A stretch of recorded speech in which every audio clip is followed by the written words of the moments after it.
Jacques Méchin, retraité, vient depuis 8 ans passer 2-3 mois d'hiver métropolitain au soleil de la Réunion.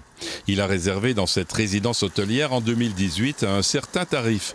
Mais sa note sera plus élevée que prévu d'à peu près 145 €. La taxe de séjour a augmenté. C'est un peu la mauvaise surprise du jour. Alors je ne sais pas jusqu'où ça ira. Je ne connais pas ça. On verra tout ça avec la direction ici. Enfin pour nous, c'est plus une douche froide. Voilà. Alors pour des fidèles de la Réunion, depuis quand même quelques années maintenant, c'est un petit peu dommage, quoi.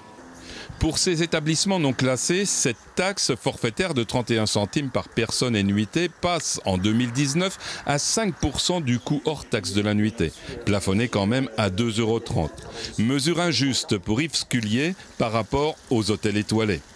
Le texte de loi avait proposé, enfin ça a été voté, entre 1 et 5% du chiffre d'affaires.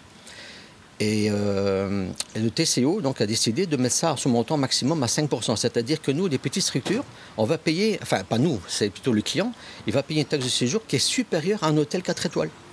Ce qui est quand même pas, ce qui est inimaginable, enfin c'est pas logique, puisque les prestations sont loin d'être les mêmes.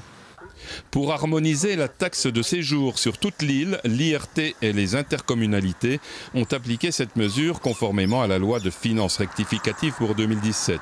Et s'ils tapent plus fort sur les établissements non classés, c'est pour les faire avancer. Ce taux de 5% a pour but aujourd'hui de veiller à ce que ces établissements puissent progressivement, ces hébergements non classés, puissent évoluer progressivement vers un hébergement classé.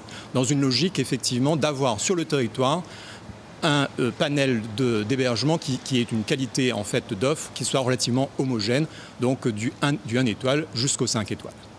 Au bout du compte, ce sont de toute façon les touristes qui vont payer. La mesure ne frappe pas que la Réunion, elle s'applique en métropole, en Corse et aux Antilles.